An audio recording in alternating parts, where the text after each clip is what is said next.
Inyong mapapakinggan ang programang Know Your Bible. Alamin ang inyong Biblia. Hatid sa inyo ng World Radio International and is supported by Church of Christ. Narito na si Brother Daniel Oliva. Magandang umaga po muli mga kaibigan at mga kapatid. Ito na naman ang programang Alamin ang inyong Biblia, Know Your Bible program. At ito siya na ng World Radio International through Whites, Pero Road, Church of Christ, and West Monroe, Louisiana, USA. Inyo po lingkod na nagbibigay ng mensahe, Brother Dan Oliva. Ang subject po for discussion for this week is entitled As God's Spiritual Temple, Our Responsibilities. Ang teksto po ay 1 Peter chapter 2 verse 4 to 5 at ito po ay intended for June 23, 2024 sa atong radio broadcast dito sa GMA Radio, DWRA Barangay 92.7, broadcasting from Baguio City every Sunday between 5 to 6 o'clock in the morning. Pero sa YouTube po, na-advance natin ito sa Friday pa lang. Ibig nating batiin ang ating mga sponsors. Of course, World Radio International ang pinakauna sa Whites, Pero Road, Church of Christ, and West Monroe, Louisiana, USA. Ating mga partners sa Christian World Ministry, sa pong online Christian magazine headed by Brother Art Madlaing, Terry Dennis, James Kitoriano, and of course Deborah Quinones Marcos at iba pang mga kasamahan natin. We'd like to greet our brothers and sisters here in Baguio City where we broadcast this. Diyan po sa Rainbow Subdivision ng ating masugid na radio listener, Carlos Garcia, ang mga Kapsula at Balawas family sa Itugon, Benguet, Sister Miriam Tasis diyan sa San Juan Abra, of course sa Anda, Pangasinan, kapatid na Josie Cervera, and diyan po sa Bulinaw, kapatid na Benny Puda and the congregation over there. Sa mga congregation sa buong Pangasinan, buong La Union, Nueva Ecija, at of course Abra, Ilocos Sur, kung saan po inaabot ang signal ng Barangay 92.7. At kung hindi po kayo maabot ng signal, of course mayroon tayong YouTube channel. Subscribe po sa ating YouTube channel, type nyo yung pangalan ko and then Know Your Bible program. Would like also to acknowledge our partners in evangelism, mga kapatiran dyan sa Jeddah, kapatid na Jonathan Sareno, and of course si Henry Katig at iba pa. Mga kapatiran sa iba-ibang lugar, mga sponsors din natin and partners sa evangelism, Sister Rose Ontalasco and Brother June sa Canada, Ed and Sister Bureau Lauder sa California, kapatid na Dina and June Kaugiran of Metro Manila Congregation, and of course hindi natin kakalimutan kapatid na Rico G. Canlas of San Fernando City, Pampanga. Yan po ang ating mga partners. Napakarami pa po. Would like to greet my sister in Cebu, Mandawi, Sister Evelyn, and the son, Neil Impirado, ang namamahala po sa Bear Valley Bible Institute. And of course, last June 19, birthday po ng aking panganay na anak, si Erwin Lemuel, na nasa Metro Manila. Nagtatrabaho po dyan sa Metro Bank. Ka-birthday niya po si Dr. Jose Rizal, ang ating national hero. Would like to greet our brothers and sisters in Bacolod, Cebu, and of course Iloilo. Congregation dyan sa Iloilo, kapatid na Erwin Tuanyo sa Capiz, kapatid na Nards and Bibing Tuanyo sa Dao, Capiz, at ang congregation dyan sa Roas City, at mga kapatiran din sa Milan, Italy, kapatid na Eric Tahores. The rest of the world, magandang umaga po sa ating mga radio listeners and of course YouTube subscribers. Ito po nung ating pagbabasa sa wikang Pilipino, and of course unahin po natin sa English. As God's spiritual temple, our responsibilities.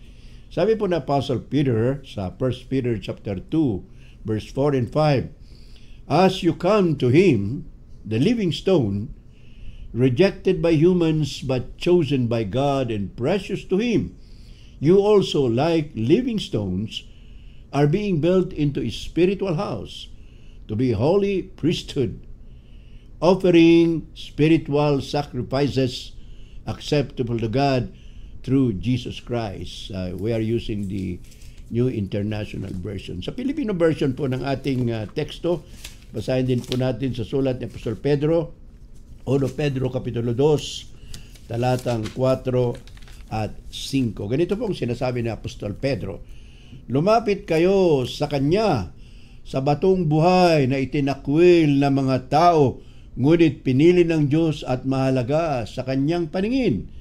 Tulad ng mga batong buhay, maging bahagi kayo ng isang templong espiritual.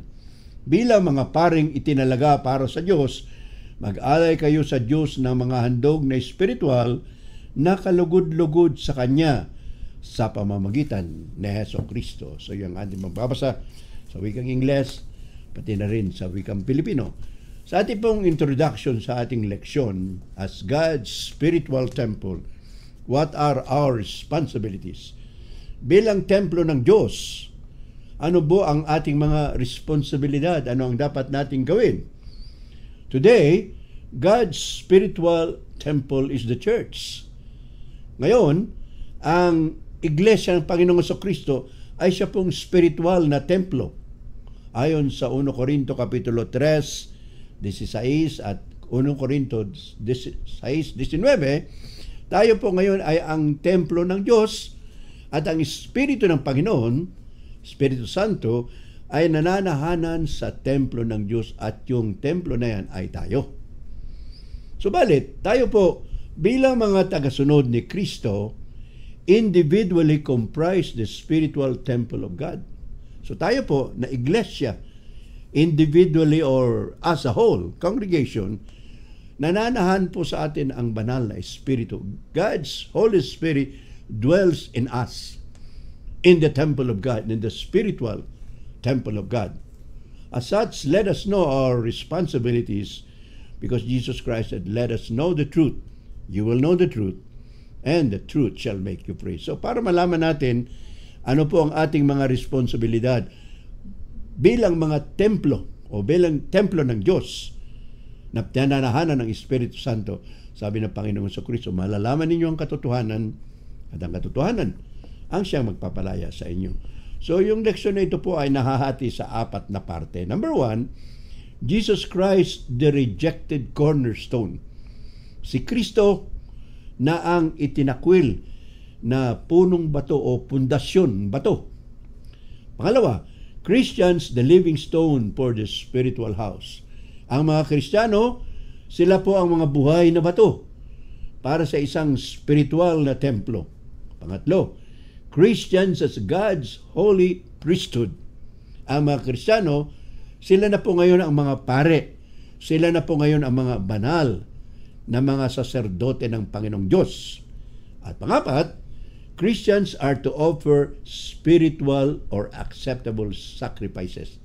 Ang mga Kristiyano ay dapat maghandog ng mga katanggap-tanggap na mga alay, sacrifices to God.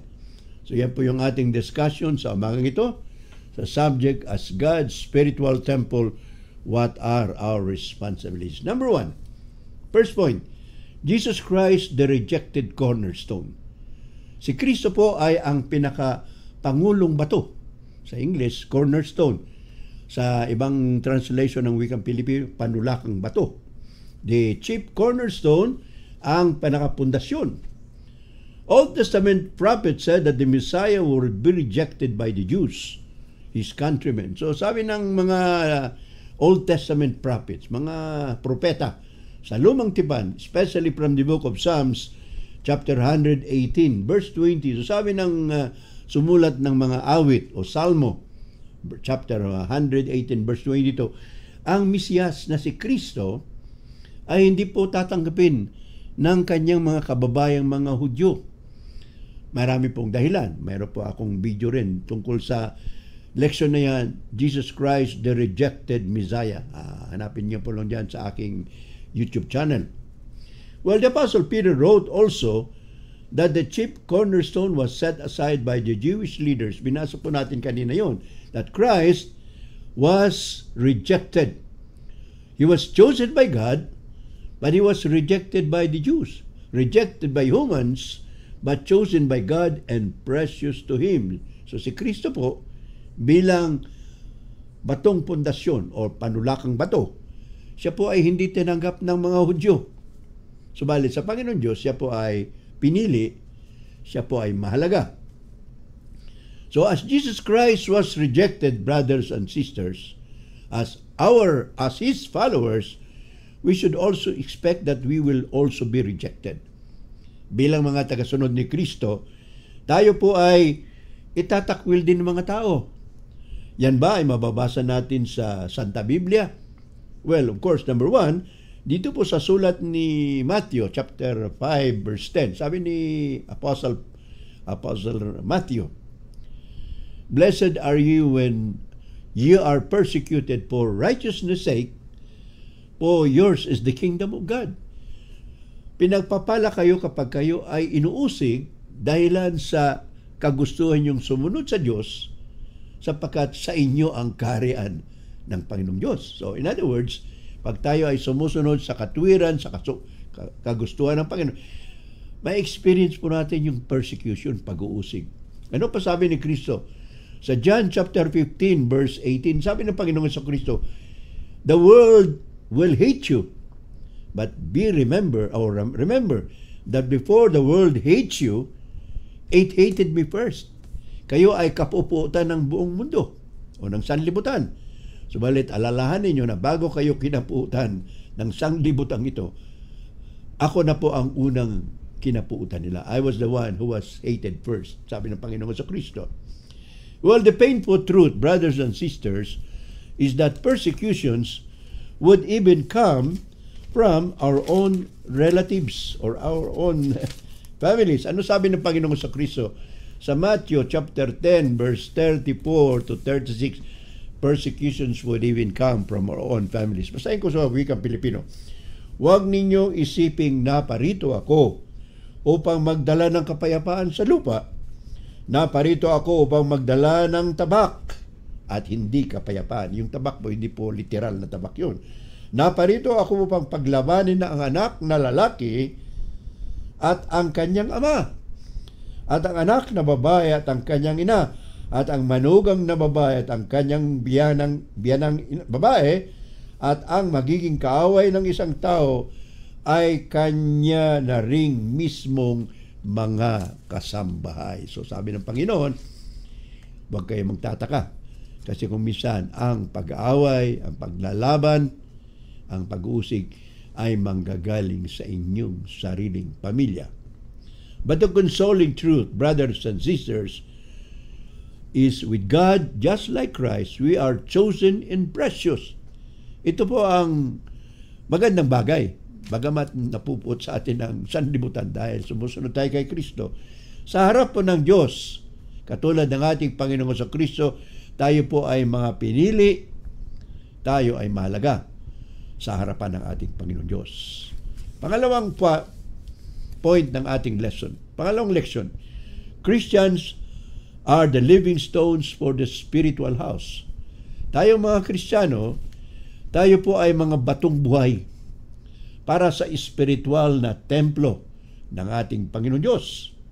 Well, we remember in the Old Testament that Solomon built the temple with physical materials. He used gold, wood, silver, and others. So, nang nilalang po ginawa po ni Solomon ang templo sa Lumang Tipan, iba pa pong materyales ang ginawa niya. Mayroon siyang ginto, mayroong pilak, mayroong kahoy, at iba pang mga materyales. Today, Christians are living stones to be built into a spiritual house. Ngayon po, ang mga Kristiyano ay mga batong buhay. Kasi buhay tayo. At tayo po ang ginagawa, tayo po ang mga materyales na ginagamit ng Diyos para gumawa ng isang spiritual na templo o spiritual na bahay. Bakit tinawag na mga batong buhay or living stones? Because we have a new life in Christ. Pag tayo po ay mga Kristiyano, ang ating buhay po ay bago na, hindi na po yung luma o yung dating pamumuhay. We have a new life in Christ, and that is why Peter said, we are the living stones. Tayo ay mga batong buhay. And we are destined to inherit the crown of life. Ano sabi ng Panginoon sa Kristo sa Apocalypse chapter 2 verse 10? Revelation 2:10. Maging tapat kayo hanggang kamatayan at gagantimpalaan ko kayo ng korona o putong ng buhay. Be faithful unto death, and I will give you the crown of life, said Jesus Christ. Well, we remember that Solomon's temple was destroyed by the Babylonians in about 586 BC. So ito pong templo na ginawa niya po, ni Solomon, sinira po, winasak po ito ng mga Babylonians taong 586 before Christ or BC. Later, King Herod of Judea rebuilt the temple, and this temple stayed until the year 70 Anno Domini. Ulitin ko po. Yung sinirang templo ni Solomon, sinira ng mga Babylonian, itinayo po ulit ito ni King Herod ng Judea, at ito ay nanatili kapanahon na ni Panginoong Jesucristo ng mga apostoles. Nandun pa yung templo. But in the year 70 Anno Domini AD, ito po ay winasak ng Roman Empire sa pamamagitan ng commander na si Tito, sapagkat nagrebelde po yung mga Hudyo. So to silence the Jewish rebellion, pinadala po ng Roman Emperor si General Tito para wasakin ang templo, pati po ang siyudad ng Jerusalem. At yun po ay nangyari 70 Anno Domini.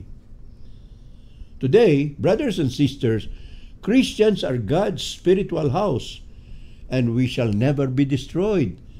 Ngayon, tayo na po ang spiritual na templo ng Panginoon, at hindi po tayo mawawasak, masisira. Physically speaking, yung templo na yun, physical yun, nawasak. So yung spiritual temple ng Panginoon, the church, the kingdom, at tayo po ay membro noon, hindi na po ito mawawasak, hindi na po masisira. Paano natin alam yan? Well, sinasabi po ng Biblia that the temple will never be destroyed. Yun po yung sinasabi nilang spiritual temple. Well, the prophet Daniel prophesied that God will set up a kingdom which shall never be destroyed. Kung babasahin po natin sa Daniel chapter 2 verse 44, and in those days God will set up a kingdom that shall never be destroyed. Ayon sa propesiya, uhula ng propetang si Daniel, Kapitulo 2:44, noong kapanahon na yun o sa mga araw na yun, itatatag ng Diyos ang isang kaharian na hindi mawawasak, hindi masisira. And of course, that would not be a physical kingdom, but rather that would be a spiritual kingdom. At yun po ang church. Paano alam natin na yung spiritual na kaharian na yun, spiritual kingdom na hindi mawawasak at hindi masisira, ay patungkol po sa iglesia na itinatag ng Panginoong Jesucristo? Well, we can read that from the book of Matthew chapter 16 verse 18 and 19. Nagbigay ng confession si Apostle Peter nang sinabi ng Panginoon, sino ang sabi ng tao tungkol sa akin? O ano sinasabi ng mga tao tungkol sa akin? Well, it was the Apostle Peter who said, you are the Christ, the Son of the living God. And Jesus Christ said to Peter and to the rest of the apostles, blessed are you, Simon Bar-Jonah, because flesh and blood did not reveal that to you, but my Father in heaven. So I tell you, upon this rock. Ano yung rock na yun? Yung po yung rock na yun, yung confession ni Apostle Peter that Jesus Christ was the Son of God, based on 1 Corinthians chapter 10 verse 4. At sabi ni Kristo, I will build my church, and the gates of Hades shall not prevail against it. So sabi ng Panginoong Jesucristo sa Matthew chapter 16 verse 18 and 19, I will build my church, and the gates of Hades shall not prevail against it. Itatatag ko ang aking iglesia, at ang mga pintuan ng Hades o kamatayan ay hindi magwawagi dito.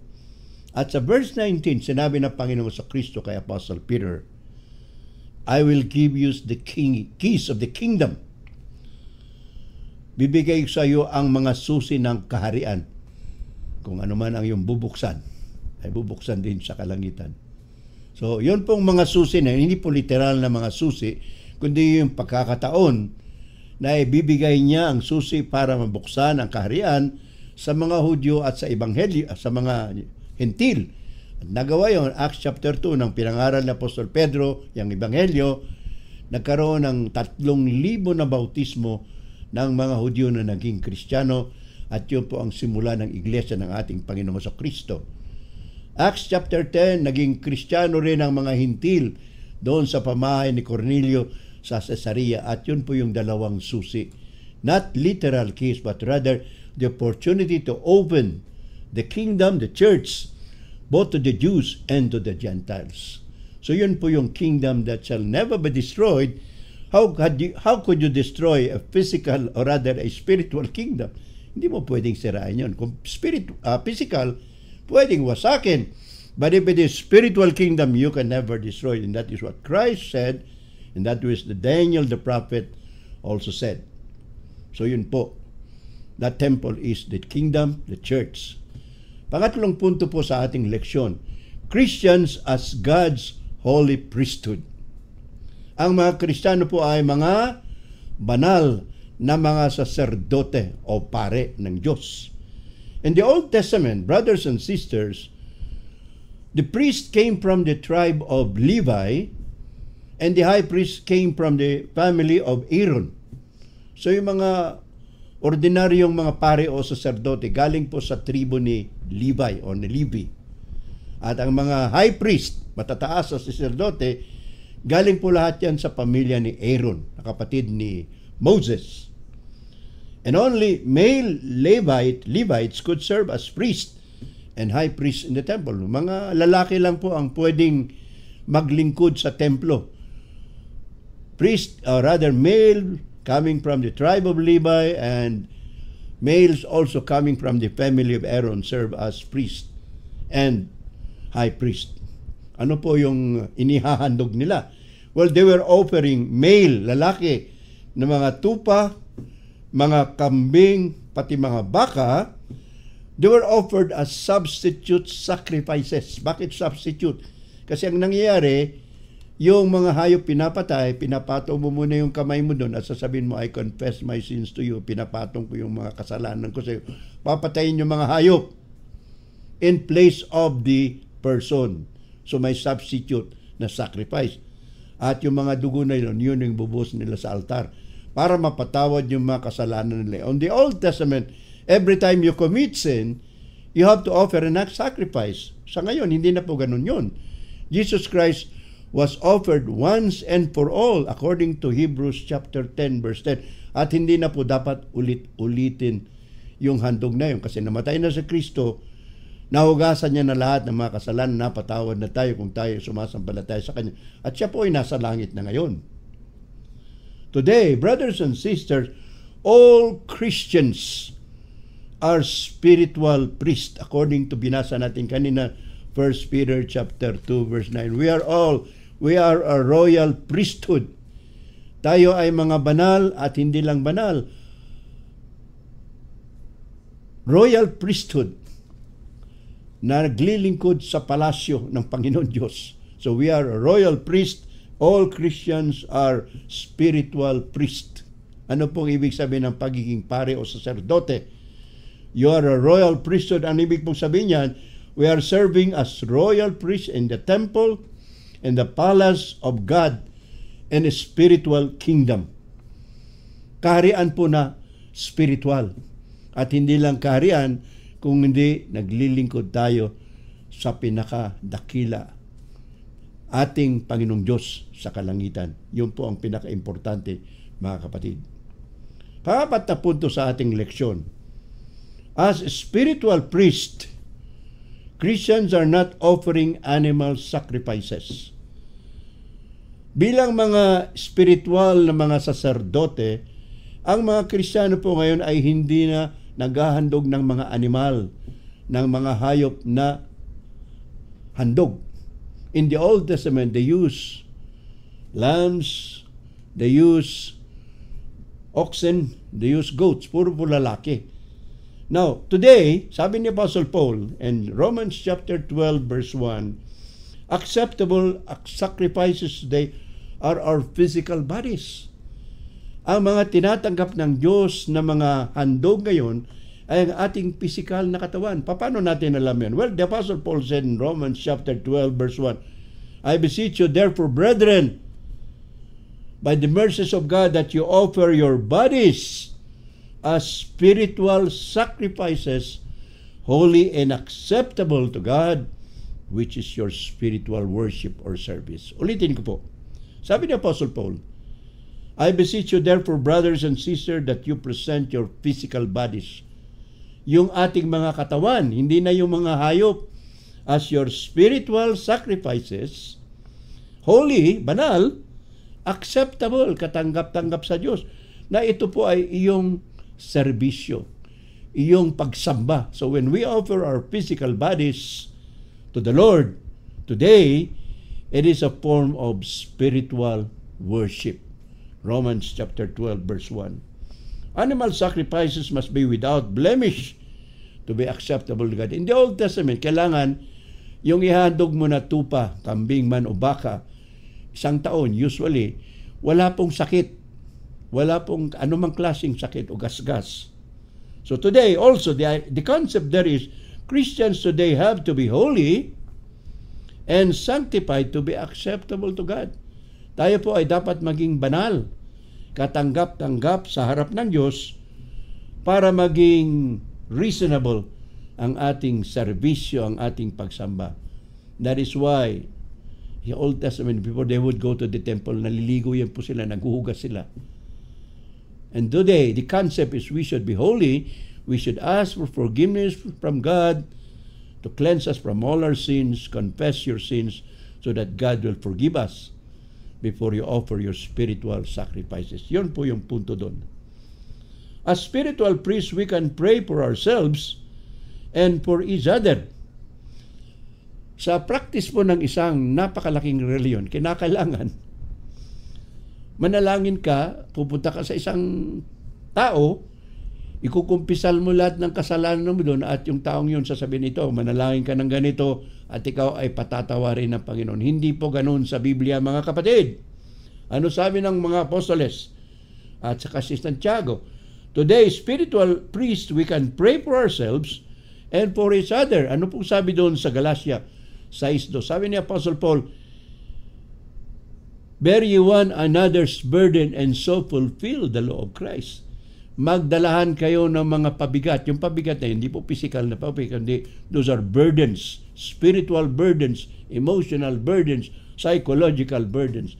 So sabi ni Apostle Paul, bear ye one another's burden. Magtulungan kayong magdala ng mga pabigat ninyo.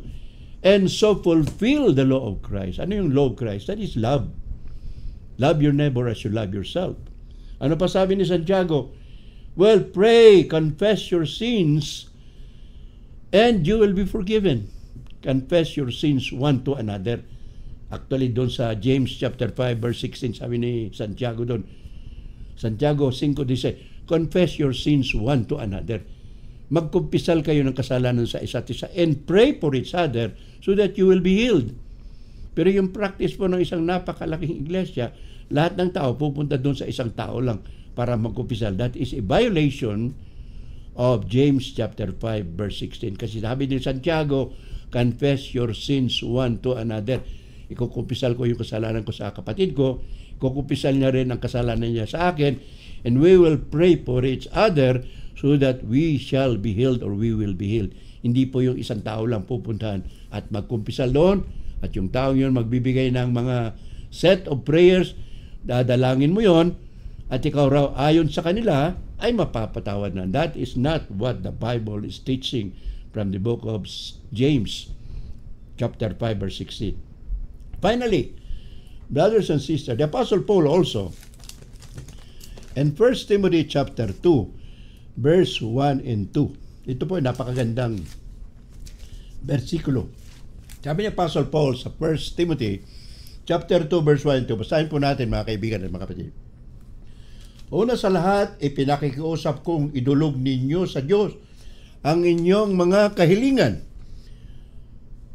panalangin, pagsamo at pasasalamat para sa lahat ng tao. Nakikita niyo, mga kapatid, iba-iba palang uri ng panalangin.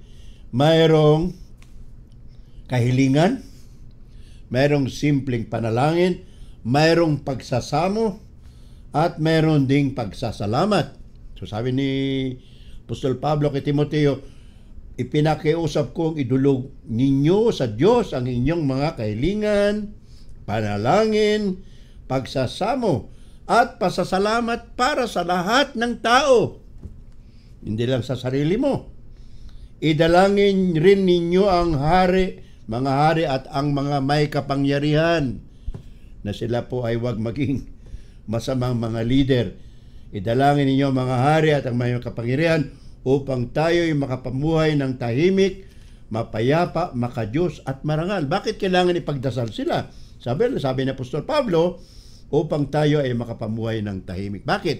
Kung tayo ba ay magre-rebelde, magde-demonstration, sa palagay nyo matutuwa ang ating mga leader. So sabi ni Apostol Pablo, upang tayo makapamuhay ng tahimik, mapayapa at makadiyos at marangal.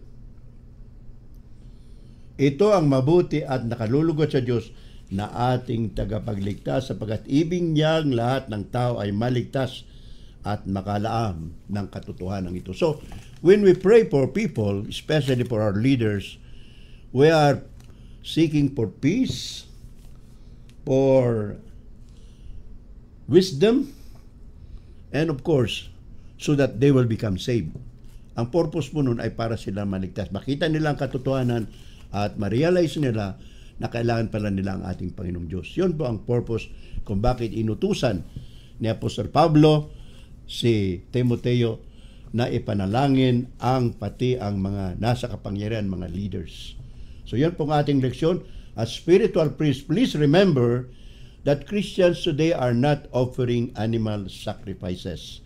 So ano pong ating napag-aralan? As conclusion sa ating pag-aaral, as God's people went to the temple to worship Him and offer animal sacrifices to be forgiven of their sins. Noon, ang mga tao ay pumupunta sa templo para siya ay purihin, sambahin, at sila ay maghandog ng mga hayop para sila ay mapatawad sa kanilang mga kasalanan. Ngayon po hindi na ganoon. Sa ngayon, dahil tayo na po ang templo ng Diyos, spiritual temple of God through the Holy Spirit, we can directly pray to God. We can praise to God directly. Pero sabi ni Kristo sa Lucas 17:21, why? Because the kingdom of God is within you.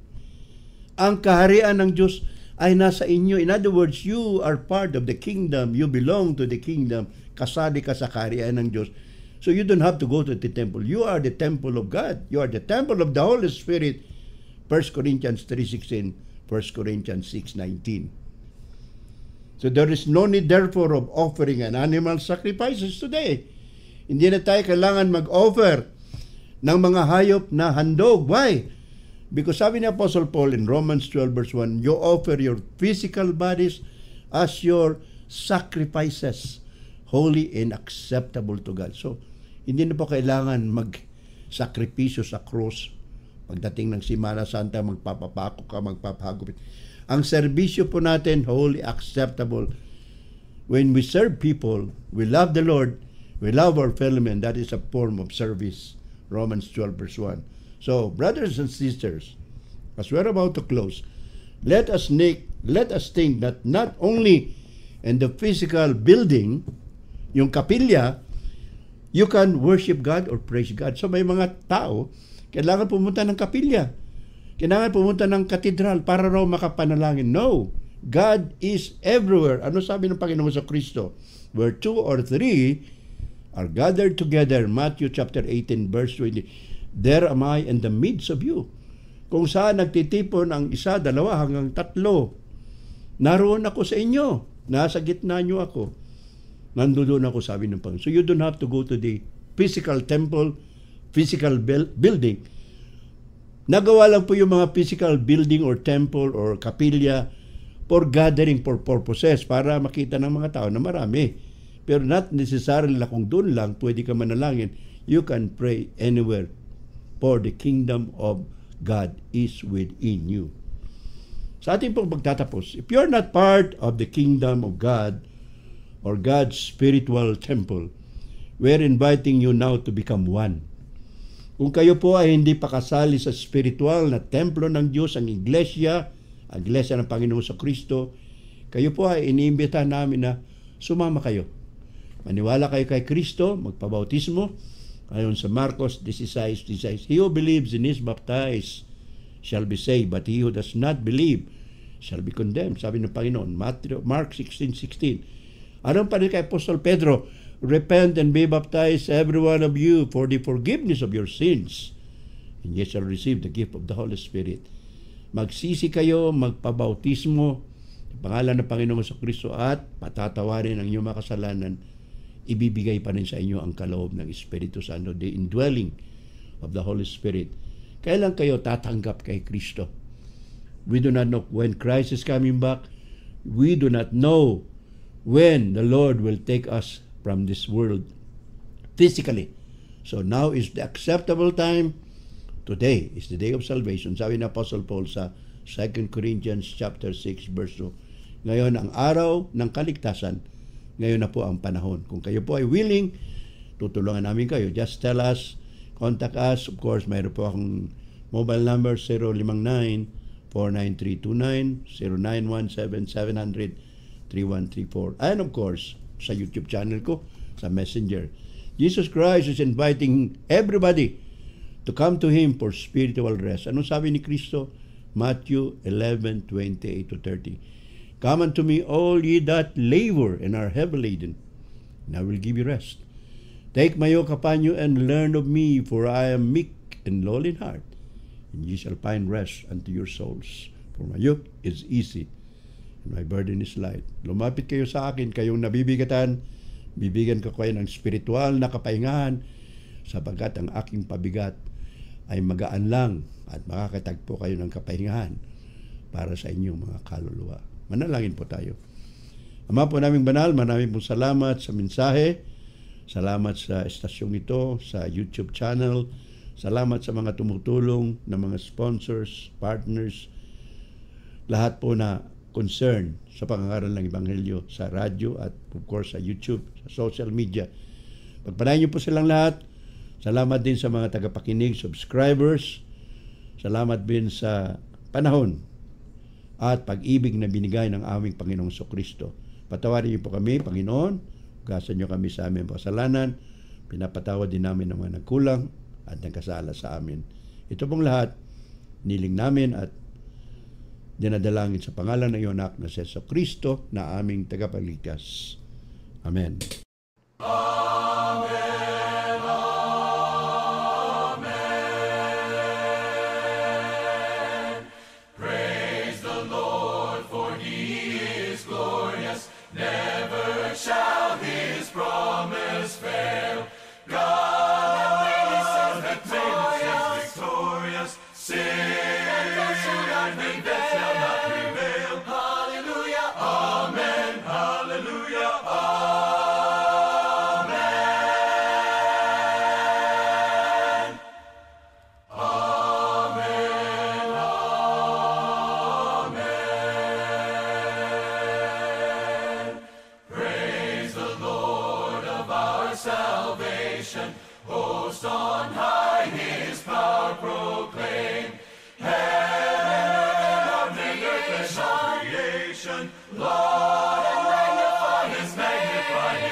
Inyong napakinggan ang programang Know Your Bible.